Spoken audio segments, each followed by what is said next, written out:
안녕하세요. 2022년 새해가 되었습니다. 새해 첫 주일을 맞아 먼저 마태복음 10장 31절을 전하겠습니다. 두려워 말라, 두려워하지 말라. 너희는 많은 참새보다 귀하니라. 두려워하지 말라. 너희는 많은 참새보다 귀하니라. 올해를 이민년이라 합니다. 우리나라는 예로부터 60년을 주기로 살아왔죠. 그러니까 지금부터 60년 전에도 이민년이라 했습니다. 그래서 올해 환갑을 맞은 사람은 모두 이민년생이죠. 즉 호랑이띠라고 합니다. 그 이민에서 이 앞에 임이라고 하는 것은 계절을 말하고 뒤에 인 하는 것은 그 별자리를 말하는데 우리는 그 동물 이름으로 말하죠. 그래서 이 이민년 그러면 검은 호랑이띠다 이렇게 검은 호랑이 해라 이런 말을 합니다. 그런데 사실 검다는 것은 1년으로 말해서 그 겨울을 말하는 거죠. 그래서 오행으로 겨울의 상징이 물인데 물의 색이 검정색으로 이렇게 그래서 검은 호랑이라고 하는 것이죠.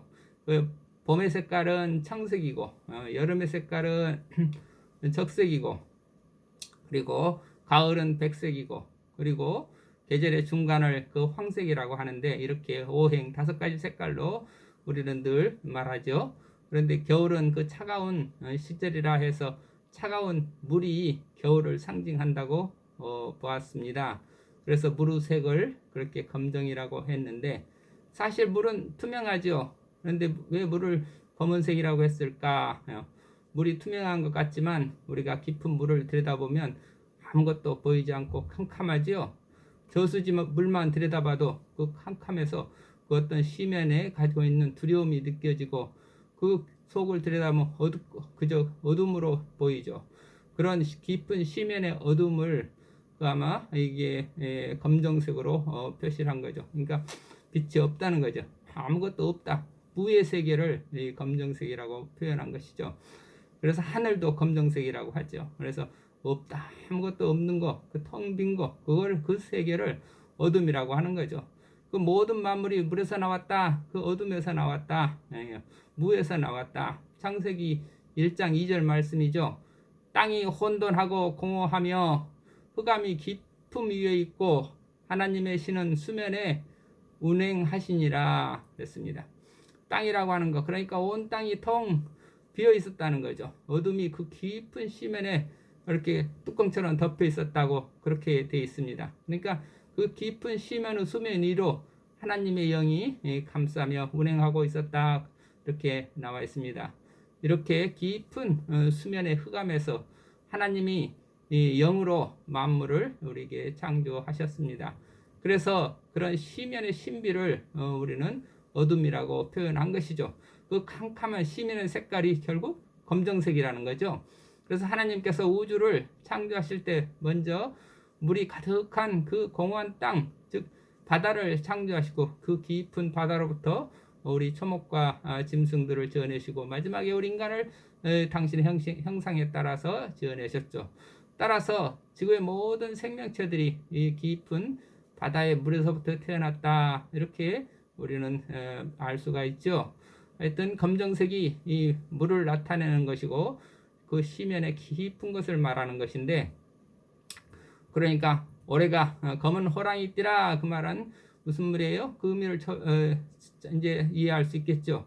호랑이 털이 까맣다 그런 뜻이 아니고 호랑이가 겨울 호랑이다.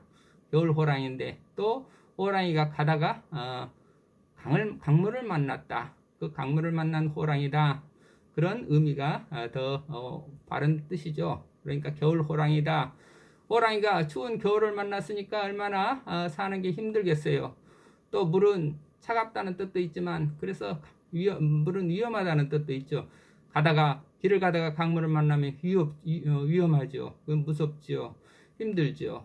그 길을 가다가 우리가 지금 요즘 세상이야 이 워낙 길들이 잘 발달돼 있고 다리가 많이 놓여 있으니까 그 강이 위험하다 이런 생각을 잘 못할지 모르지만 우리가 어렸을 때 기억을 해보면 정말 강이 얼마나 불이 무섭고 두려운지 알 수 있죠. 우리가 그 냇물이라도 건너가려면 그 옛날엔 어렸을 때 징검다리 건넌 기억이 많잖아요. 그 조금이라도 물이라도 불어나면 그 징검다리가 거의 넘쳐서 건너지도 못하죠. 또 그 재미난 이야기 이연필 선생님과 관련해서 그런 이야기가 있죠. 동광원에서 전에 살다가 이제 나간 사람들이 1년에 한 번이라도 우리 동광원에 와서 같이 예배도 보고 기도도 하면 좋겠다. 그래서 이 삼원회라는 게 50년대 말 60초에 만들어졌죠. 그러는데 그 삼원회를 제2차 삼원회인가가 그 곡성 원달에서 있었다고 합니다. 그런데 그 삼원회에 참석하려고 이연필 선생님이 그 이제 찾아갔는데 거기에 그 섬진강 지류인 거기 무슨 강인지 뭐야 냇물이 불어가지고 그 냇물을 건너지 못해서 이연필 선생님이 그 물을 건너지 못해서 거기에 참석을 못했다. 그런 이야기가 전해지고 있습니다. 이렇게 강물이라고 하는 것은 항상 우리에게 뜻하지 않은 장애물이고 위험한 것이고 그래서 우리는 이런 난관에 부딪혔을 때 우리는 이걸 우리 힘으로 어떻게 해결할 수 있나 우리 힘으로 해결할 수 없는 그런 곤란한 처지에 있을 때가 많죠. 그때 우리는 내 힘으로 안 되니 기다리면서 하나님의 그 자비와 은혜와 하나님의 허락을 기다리고 있는 그런 기도하는 때라는 거죠. 그러니까 금년이 검은 호랑이라 그 말은 우리가 건너야 할 강물이 앞에 큰 강물이 놓여 있는 그런 어려운 때다. 그렇게 풀어볼 수도 있습니까? 그러니까 우리는 조심조심해서 자 우리에게 주어진 운명의 강을 어떻게 하면 잘 건너갈 수 있을까? 우리가 그 지혜를 모아야 될 때다. 이렇게 보겠습니다. 모세가 광야에서 가나안 복지를 향하여 나갈 때 바로 놓인 강이 바로 요단강이었죠. 모세가 그 요단강을 건너가서 가나안 복지를 우리가 이루기를 기도했죠. 근데 하나님은 모세에게 그걸 허락하지 않으셨어요. 대신에 여호수아를 통해서 거기 하나님께서 모세의 기도를 들으시고 그랬죠. 너는 들어갈 수 없다. 저 비스가 산에서 저 멀리 네 눈으로 바라만 보아라. 그래서 결국 들어가지 못하고 그 대신 그 후계자인 여호수아가 가나안을 건너서 결국 요단을 건너서 가나안에 이르게 됐죠. 말하자면 이스라엘 사람들에게 요단강은 광야 이쪽에서 살던 이스라엘 사람들에게 그 하나의 그 요단강을 건너는 게 하나의 새로운 운명을 개척하는 그런 그 요단강 이쪽이냐 저쪽이냐 경계선이죠. 그래서 우리가 부르는 찬송가에 요단강 건너가 만나리 하는 그런 가사가 있는데 물론 찬송가에서 요단강 건넌다는 것은 우리가 이 세상을 떠난다는 거죠. 우리가 죽는다는 걸 비유적으로 말하는 거죠. 이 세상에서 우리 삶이 끝나고 저 세상에 낙원에 들어간다. 그럴 때 우리가 요단강을 건너간다는 그런 표현으로 지금은 바뀐 거죠. 우리 옛 조상들이 그렇게 요단강을 건너서 우리 믿음의 이스라엘 사람 그랬는데 우리 전통적으로는 요단강이라는 거 우리 이스라엘이 있는 거고 우리는 뭐 황천길을 건너간다 그랬죠. 황천길. 황천이나 누런 시냇물을 건너간다. 죽으면 누런 강물이 나타나서 그 누런 강이라고 하는 게 누렇다고 하는 게 아마 이 세상을 나타내는 거고 그 강을 건너가면 저 세상으로 간다. 이렇게 표현했죠. 어떤 표현은 강 이름은 다르지만 공통점은 우리가 강물을 건너간다. 그래서 강물을 건너가야 그렇게 건너가면 우리는 새로운 세상을 만나게 된다 하는 것을 우리가 문화적으로 공통적으로 알겠습니다. 인생이라고 하는 것은 하나의 여정이라고 합니다. 그래서 태어나서 우리가 죽는 순간까지 계속 우리의 삶의 여정은 계속되는 거죠. 그런데 그런 여정의 길목 골목마다 크고 작은 그 운명의 강들이 우리가 놓여 있다는 것을 알게 됩니다.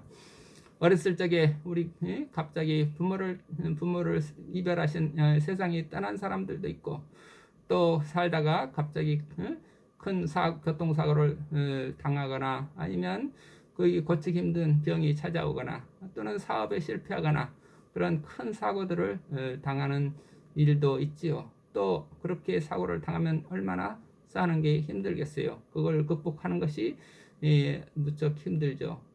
그렇지만 또 그렇게 큰 사고가 아니라 하더라도 우리는 뭐 어떤 친한 친구와 이별을 한다든지 서로 다툼이 일어난다든지 오해를 하게 된다든지 일상에서 크고 작은 그런 사건들을 겪으면서 살아가는 것이 인생이죠.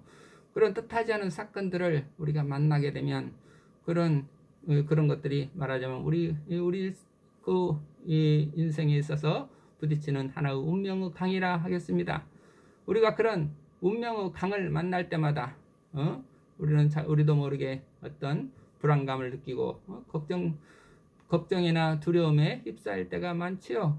그럴 때 우리에게 그 운명을 사랑할 수 있으려면 우리에게는 믿음이 필요한 것이죠. 그 운명을 우리가 극복하고 새로운 세계로 건너뛰기 위해서는 그거이 바로 우리에게 무엇보다도 믿음이라는 것이 필요하다. 그러니까 우리가 걸어가는 인생 여정이 그저 우연한 것이 아니다. 우리를 지으신 하나님께서 우리에게 미리 다 우리의 길을 미리서부터 다 예비하시고 우리가 그 길을 넉넉히 극복하고 갈 수 있도록 그 길을 예비하신 것이다. 이렇게 우리는 믿는 신앙이죠. 즉 우리에게 어떤 운명이 강이 나타났을 때 우리는 그것을 두려워하거나 불안해하거나 회피하지 말고 아하, 하나님께서 나에게 이런 도전을 주셨구나. 하나님 감사합니다. 저는 이것을 할 수 있는 지혜를 주십시오 하고 운명을 사랑하고 기도하며 살아가는 것이 믿음의 사람이라 하겠습니다. 운명을 사랑하라. 그래서 우리 믿음이라고 하는 것은 하나님께서 내게 주신 운명을 나는 사랑하겠습니다. 이 운명을 사랑하라 그래요. 현자들은 늘 운명을 사랑하라고 하죠. 운명을 사랑하라. 그걸 서양 사람들은 아모르 파티 그러죠. 운명을 사랑하라. 운명을 사랑하라. 아모르란 말은 사랑한다는 뜻이고 파티하는 것은 운명이라는 거죠. 운명을 사랑하라. 왜 사랑해야 돼? 그 운명은 하나님이 나에게 주신 선물이기 때문이라는 것이죠. 하나님이 내게 하나의 선물을 주셨다. 이게 나를 벌을 주시는 게 아니라 나에게 주신 하나의 선물이라고 하는 거. 내게 어떤 사건이다. 이것도 하나님께서 주신 나의 선물이다. 언뜻 이해하기 힘들지만 그러나 정말 인생의 궁극적인 목적이 무엇인지 그걸 알게 되면 내게 주신 것들이 모두가 다 하나님께서 주시는 은혜요 선물이다 하는 것을 알게 되는 것이죠. 우리가 이 땅에 와서 탐험을 하며 살아가는데 그 여정을 하나님께서 미리 다 짜놓으시고 우리가 그것을 어떻게 극복하면서 우리가 잘하는지 지켜보시고 동행을 하시고 그렇게 우리와 함께 하신다는 그런 믿음이죠. 그게 우리의 믿음이죠. 그러니까 우리를 이 세상에 홀로 남겨놓지 않으시고 우리 홀로 가라고 하시지 않고 언제나 하나님은 우리와 매 순간순간 우리와 함께 동행하시면서 우리 손을 잡아주신다. 물론 내가 싫다고 하나님 싫다고 자꾸 하나님의 손을 뿌리칠 수는 있죠. 그렇지만 하나님은 늘 우리 곁에서 우리가 하나님 우리가 우리를 홀로 버려두시지 않고 늘 우리 옆 곁에 지켜 계시면서 함께 동행하기를 원하시고 계십니다. 그래서 예수님께서 말씀하셨어요. 마태복음 10장 29절에서 31절까지 말씀입니다. 참새 2마리가 한 아사리온에 팔리는 것이 아니냐. 그러나 너희 아버지께서 허락하지 아니하면 그 하나라도 땅에 떨어지지 아니하리라. 너에게는 머리털까지 다 세신 바 되었나니 두려워하지 말라. 너희는 많은 참새보다 귀하니라. 두려워하지 말라. 두려워하지 말라. 예수님이 우리에게 주신 새해 말씀입니다. 우리에게 두려워하지 말라. 우리가 어떤 일을 당하든지 어떤 일에 처하든지 우리는 두려워하지 말라. 왜? 주님께서 우리와 함께 하신다. 참새 한 마리도 하나님의 허락 없이 땅에 떨어질 수 없는데 하물며 당신의 형상으로 지으신 우리 인간이야 더 말할 필요도 없지 않느냐 하는 것이죠. 만물 가운데 가장 귀한 존재가 우리 인간이라는 사람이 가장 귀한 존재라는 것이죠. 우리가 그래서 사람으로 태어났다는 것 그 자체가 하나님의 축복이라는 것이죠. 나는 하나님의 축복으로 태어났구나. 내가 태어난 것 자체가 주님의 복이, 주님이 주신 축복이다. 얼마 전에 이어령 교수님이 이 책이 나왔어요. 이어령의 마지막 수업이라는 책이 이렇게 나와 있습니다. 이어령의 마지막 수업. 그런데 작가 김지수라는 분이 88세의 이어령 교수를 만나서 인터뷰하면서 배운 내용을 책으로 냈죠. 그 책의 서문을 잠깐 인용해서 읽어드리겠습니다. 생의 길목마다 어김없이 돌부리에 걸려 머리가 하얘지는 내가 이어령이라는 스승을 만난 것은 축복이었다. 선생님이 암에 걸려 투병 중이던 2년 전 가을, 나는 당신을 만나 인터뷰를 했다. 그때 선생님은 말씀하셨다. 내가 느끼는 죽음은 마른 대지를 적시는 소낙비나 조용히 떨어지는 단풍잎이에요. 때가 되었구나. 겨울이 오고 있구나. 죽음이 계절처럼 오고 있구나. 그러니 내가 받았던 빛나는 선물을 돌려주려고 해요. 이어령 선생님께서 지금 이렇게 가로놓인 강이 2개가 있는 거죠. 하루하루 암투병이라는 강을 건너야 되고 마침내 또 죽음이라는 강을 건너야 되는 것이죠. 그런데 이어령 선생님께서는 이 인생을 하나님께서 우리에게 주신 빛나는 선물이라고 이렇게 하셨어요. 지금까지 살아온 나날이 모두가 다 하나님께서 주신 빛나는 선물이다. 빛나는 선물이다. 하루하루가 빛나는 선물이고 인생 자체가 빛나는 선물이고 이 빛나는 선물을 잘 포장해서 우리들에게 남겨주고 떠나시겠다는 그런 말씀이죠. 그래서 김지수 작가가 그 선물을 이렇게 잘 포장해서 이어령의 마지막 수업이라는 책으로 만들었다 하겠습니다. 이 책의 4장의 제목이 그래서 애로웠네라는 것인데 그 4장 내용은 바로 운명을 사랑하라는 것입니다. 이 세상에 운이 좋은 사람도 있고 운이 나쁜 사람도 있다고 생각하겠지만 사실은 운이 없는 사람은 태어나지도 못한다는 거죠. 그래서 다시 말해서 내가 이 세상에 태어났다는 것 그 자체가 정말 더없이 운이 좋아서 태어났지 내가 운이 없었으면 어떻게 이 세상에 태어날 수 있었겠느냐. 그러니까 내가 태어났다는 것 자체가 나는 운이 참 좋은 사람이다. 정말 나는 운을 받은 사람이다. 하나님의 사랑을 받은 사람이다. 사실 조금만 생각해도 우리가 태어난 것이 기적이죠. 우리 어머니 아버지가 만난 것도 기적인 거죠. 나라는 한 생명이 태어나는 과정이 신비죠. 수억의 그 씨알을 그 가운데서 단 하나, 수억 마리 중에서 단 하나가 선택이 돼가지고 내가 태어났는데 그게 수억 마리 중에 다른 씨알이 됐으면 내가 이 땅에 없지요. 또 우리 어머니 아버지가 생각하면 우리 어머니가 곡성 죽곡의 두메산 산골에 살던 분인데 어떻게 또 인면에 그 두메산골에 아버지를 만날 수 있었을까? 그 인연을 끊어 올라가 보면 전혀 우리가 상상할 수 없는 여러 가지 인연의 조건들이 나오는 거죠. 일제 강점기에 그런 어떤 그 만주로 사람들을 소개시키던 상황, 만주 사변이 일어나서 그것도 우리 그 외할아버지가 말하자면 떠돌게 되다가 결국은 어떻게 곡성으로 다시 우리 인면으로 와서 이렇게 우리 어머니 아버지가 만나게 됐다는 그 사연을 보면 그 인연의 신비에 참 놀라지 않을 수가 없습니다. 우리는 모든 인연들이 다 그렇죠. 우리는 자기 운명에, 그래서 우리는 자기에게 주어진 운명의 신비에 우리는 그 감탄하고 받아들이고 사랑할 수도 있고, 또 우리는 또 우리에게 자유의지를 주셨기 때문에 자기 운명을 저주하고 비호할 수도 있죠. 하나님은 우리에게 그런 자유마저 허락하셨습니다. 그만큼 우리를 존중하시고 사랑하시는 하나님이라 하겠습니다.